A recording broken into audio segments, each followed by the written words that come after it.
Bonjour et bienvenue sur cette troisième vidéo de notre série Derniers résultats. Nous allons aujourd'hui vous présenter un article que nous venons de publier concernant la préparation de souches de drosophiles mutantes pour un micro-ARN. Avant de commencer, voici la référence exacte de l'article que nous nous apprêtons à vous présenter.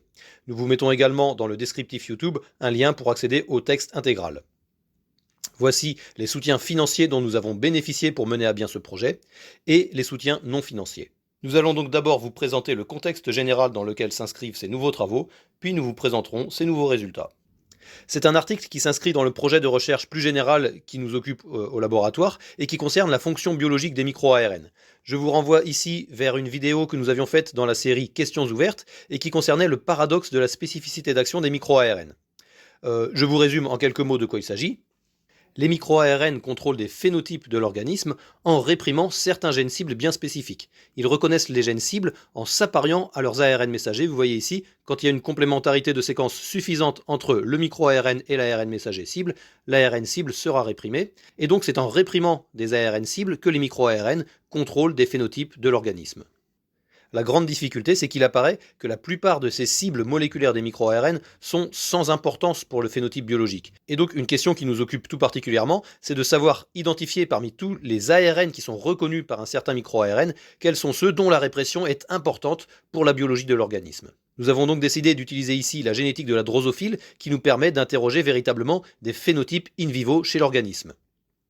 L'idée que nous avions ici, c'était d'utiliser l'édition du génome par CRISPR-Cas9 pour muter un gène de micro-ARN. Dans la situation sauvage, chez les drosophiles sauvages, le micro-ARN régule donc un grand nombre d'ARN cibles. Si on mute le micro-ARN, on va perdre les interactions avec toutes ces cibles. Et donc on observera le phénotype global contrôlé par le micro-ARN par l'intermédiaire de toutes ces cibles. Si maintenant, toujours par CRISPR-Cas9, on mute le site d'interaction du micro-ARN avec une cible donnée, on perdra uniquement cette interaction en gardant toutes les autres. Donc on pourra mesurer la contribution individuelle de cette interaction au phénotype in vivo. Et maintenant, si on a pris soin de bien choisir nos séquences mutantes, c'est-à-dire si la séquence du micro-ARN mutant est complémentaire de la séquence de la cible mutante. Dans ce cas-là, c'est ce qu'on appelle des mutations compensatoires. Les deux ARN mutants vont être complémentaires l'un à l'autre, ils vont pouvoir se reconnaître. Dans ce cas, si on croise les drosophiles de façon à amener dans la même mouche le micro-ARN mutant et la cible mutante, alors on va restaurer uniquement cette interaction entre le micro-ARN et cette cible-là et perdre toutes les autres interactions. Ce qui est un peu l'expérience réciproque de ce que je vous ai montré en bas à gauche. Ici, on a gardé l'interaction avec cette cible et perdu toutes les autres, alors que dans l'expérience en bas à gauche, on avait perdu l'interaction avec cette cible et conservé toutes les autres. De cette manière, on peut vraiment mesurer la contribution d'une interaction entre le micro-ARN et une cible individuelle à un phénotype macroscopique de l'organisme.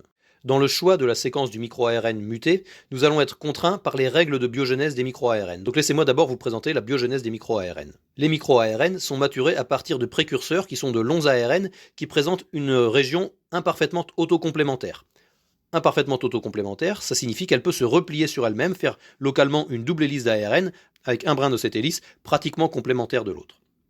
C'est une structure qu'on appelle une structure en tige-boucle, avec donc une tige terminée par une boucle.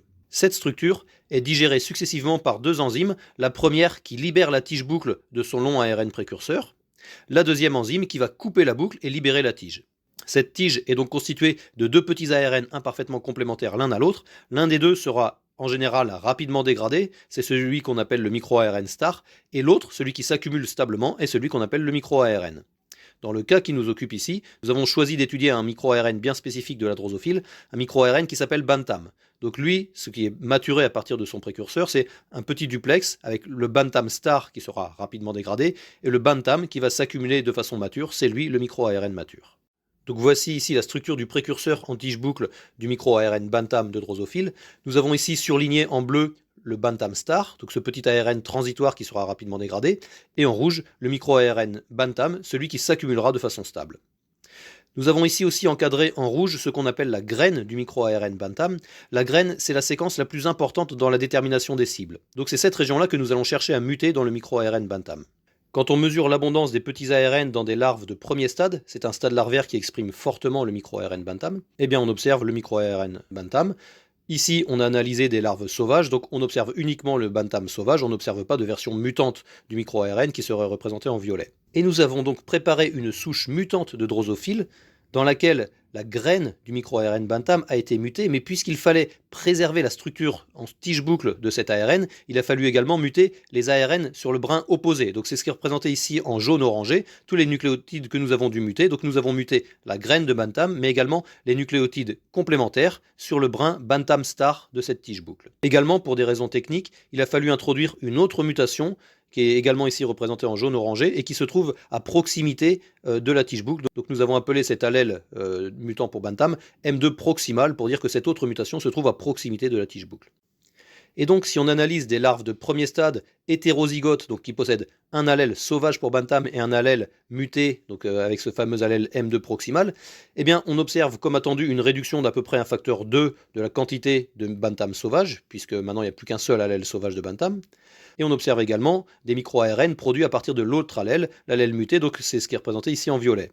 La déception ici, ça a été de remarquer que cet allèle mutant s'exprime beaucoup moins bien que l'allèle sauvage. Vous voyez, il y a une vraie différence d'accumulation entre les deux types de micro-ARN, alors qu'on se serait attendu à ce que les deux s'expriment à des niveaux comparables. Une autre déception, ça a été de remarquer que cet allèle mutant est très imprécisément maturé par les deux enzymes responsables de la maturation du précurseur en tige-boucle, puisque sur l'allèle sauvage, évidemment comme toujours, rien n'est parfait, donc il y a un petit peu d'imprécision dans la maturation du micro-ARN. On observe quelques isoformes qui n'ont pas la bonne position de la séquence graine. En revanche, sur cet allèle mutant, on en observe beaucoup plus. Et c'est ce qui explique en particulier la perte de quantité de micro-ARN mutants correctement maturés. Il était possible que ces défauts de maturation du micro-ARN mutant soient dus à cette fameuse autre mutation que nous avions dû introduire à proximité de la tige-boucle. Donc nous avons préparé une nouvelle souche de drosophile, où cette fois-ci cette autre mutation qu'il est important d'introduire pour des raisons techniques, nous l'avons introduite de manière plus distale, donc à plus grande distance de la tige-boucle. Cette modification n'a pas amélioré grand-chose. À nouveau, le micro-ARN mutant s'exprime mal et très imprécisément. Une dernière modification que nous avons essayé pour tenter de sauver cet allèle, ça a été d'introduire une autre mutation, une mutation qui, pour des raisons théoriques, est censée améliorer la production du micro-ARN au détriment du micro-ARN star. C'est l'allèle qu'on a appelé M4, et là encore on n'observe pas d'amélioration. Dans les larves hétérozygotes, donc qui possèdent un allèle sauvage et un allèle M4, l'allèle sauvage s'exprime correctement, l'allèle M4 en revanche lui est beaucoup moins exprimé et très imprécisément maturé. Et ça, c'est un vrai problème. Le fait que ce micro-ARN mutant s'exprime beaucoup moins abondamment que le micro-ARN sauvage allait nous empêcher de faire ces fameuses expériences de restauration du phénotype. Vous vous souvenez, quand je vous disais qu'on allait muter simultanément la cible et le micro-ARN de manière à restaurer cette interaction. Bien entendu, si le micro-ARN mutant n'est pas suffisamment exprimé, il ne pourra pas restaurer complètement l'interaction avec la cible. Il nous fallait donc un moyen de prévoir simplement si une tige-boucle mutante allait ou non se maturer correctement in vivo chez la mouche. Parmi les deux étapes de maturation enzymatique des précurseurs de micro-ARN, l'une des deux, celle catalysée par l'enzyme DROCHA, peut être testée simplement. En effet, la double coupure opérée par DROCHA libère certes la tige-boucle, mais ce faisant, elle détruit le long ARN dans lequel cette tige-boucle se trouvait. Si ce long ARN est un ARN messager exprimant une protéine rapportrice dont l'expression est facile à mesurer, alors on peut développer simplement un petit test diagnostique de l'efficacité de maturation d'une tige-boucle par l'enzyme DROCHA. Plus l'expression de la protéine rapportrice est inhibée, et plus la réaction de maturation par DROCHA a été efficace. Le test que nous avons développé peut donc se réaliser dans des cellules en culture, ce qui allège énormément la difficulté expérimentale par rapport à une mutation in vivo chez la drosophile. On introduit les séquences de micro-ARN mutants candidats en aval du gène de la luciférase et on transfecte cette construction dans des cellules de drosophile en culture. Il est très simple de mesurer l'activité de la luciférase qui reflète son niveau d'expression. On pourra donc évaluer l'efficacité de la maturation des différents mutants candidats par l'enzyme DROCHA. Nous avons donc préparé toute une collection de gènes mutants candidats pour le micro-ARN Bantam. Nous les avons clonés dans le gène de la luciférase et transfecté des cellules en culture avec ces différentes constructions. Comme contrôle, nous avons également transfecté une construction vide, où l'ARN messager de la luciférase ne contient pas de tige-boucle, ou une construction qui contient une tige-boucle tronquée, trop courte pour être reconnue par DROCHA. Ces constructions permettent un haut niveau de luciférase. Comme contrôle positif, nous avons introduit la tige boucle de séquence sauvage. Elle est efficacement coupée par Drosha, donc elle exprime très peu de luciférase. Si maintenant on introduit dans l'ARN messager de la luciférase cette tige boucle mutante M2, qui était mal maturée in vivo chez la drosophile, on s'aperçoit que les cellules transfectées expriment davantage de luciférase qu'avec la tige boucle sauvage. Le défaut de maturation in vivo du mutant M2 était donc dû, au moins en partie, à un défaut dans la coupure par l'enzyme Drosha. Et notre test en cellules est suffisamment sensible pour le détecter.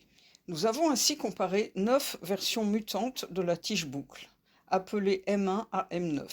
Elles réduisent toutes, à des degrés divers, l'expression de la luciférase. Elles sont donc toutes reconnues et coupées, plus ou moins efficacement, par l'enzyme Drosha. Dans toute cette collection de constructions mutantes, la construction appelée M6 est particulièrement bien coupée par Drosha, au point qu'on n'a pas pu voir de différence significative dans son expression de la luciférase avec celle de la tige boucle sauvage. Nous avons donc sélectionné cette séquence mutante M6 pour préparer une nouvelle souche de drosophile mutante, où la séquence de Bantam a été mutée en cette séquence mutante M6. Nous avons à nouveau détecté l'abondance des petits ARN dans des larves de premier stade. Cette fois, nous avons préparé plusieurs réplicas de chaque échantillon pour prendre en compte la variabilité expérimentale.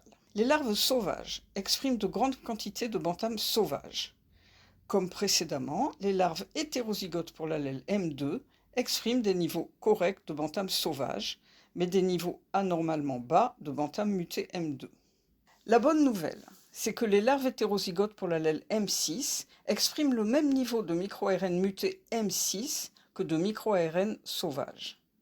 Cette séquence mutée M6, sélectionnée sur la base de notre expérience en cellules en culture, est donc également très bien maturée in vivo. Comme contrôle négatif, nous avons aussi préparé une souche de drosophile hétérozygote pour la tige boucle tronquée, qui est trop courte pour être coupée par Drosha. Comme attendu, les larves expriment environ 2 fois moins de Bantam sauvage que les larves sauvages, et on n'y détecte pas de micro-ARN mutants. Vous vous souvenez que les enzymes de maturation des micro-ARN ne sont pas parfaitement précises, et qu'une partie des micro-ARN qu'elles génèrent n'ont pas exactement les extrémités habituelles, ce qui décale la position de la graine. Ces imprécisions sont rares pour l'allèle Bantam sauvage, mais elles sont fréquentes pour l'allèle M2. Nous nous apercevons qu'elles sont également assez fréquentes pour l'allèle M6. Mais par chance, la mutation M6 augmente aussi le niveau total d'expression du micro-ARN dans des proportions qui compensent exactement cette perte de précision de la maturation. Finalement, par ces effets complexes, à la fois sur la quantité totale de micro-ARN produit et sur la précision de ses extrémités, l'allèle M6 produit la même quantité de micro-ARN que l'allèle sauvage. Il nous fallait également réaliser une dernière vérification. Jusqu'ici, nous vous avons dit que nous cherchions à rompre et rétablir les interactions entre le micro-ARN et ses cibles pour évaluer leur effet sur le phénotype. Mais nous ne vous avons pas encore présenté ce phénotype. La mutation du micro-ARN Bantam provoque des effets très visibles in vivo. Les larves mutantes sont anormalement petites et elles sont nombreuses à mourir pendant les stades larvaires. Les survivantes arrivent au stade chrysalide, où elles entament leur métamorphose en adultes. Elles font donc des chrysalides anormalement petites. Et ces chrysalides meurent avant la fin de la métamorphose et aucun adulte n'en émergera. C'est parce qu'ils contrôlent des phénotypes aussi visibles, aussi faciles à évaluer, que nous avions choisi le micro-ARN Bantam pour ces expériences. Mais il faut donc maintenant vérifier que nos allèles mutants M2 et M6 provoquent les mêmes défauts que l'absence pure et simple du micro-ARN Bantam. Voici donc une chrysalide de souche sauvage. Au même grossissement du microscope, voici une chrysalide dans une souche mutante où le gène de Bantam est absent du génome. Ces chrysalides privées de Bantam sont petites et elles mourront avant l'éclosion de l'adulte. Nous nous apercevons que les mutants M2 et M6, qui changent la séquence de la graine du micro-ARN Bantam, présentent le même phénotype. Les larves, puis les chrysalides, sont anormalement petites et elles meurent avant la fin de la métamorphose. C'est également le cas pour notre allèle contrôle, MD, dont la tige boucle est trop petite pour être coupée par l'enzyme Drosha.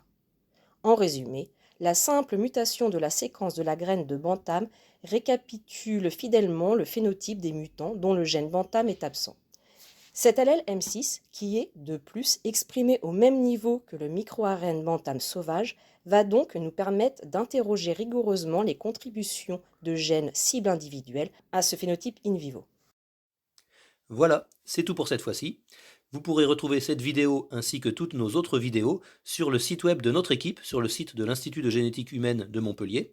Vous pourrez également toutes les retrouver sur notre chaîne YouTube, à laquelle vous aurez également la possibilité de vous abonner si vous souhaitez être tenu informé de la publication de nos futures vidéos.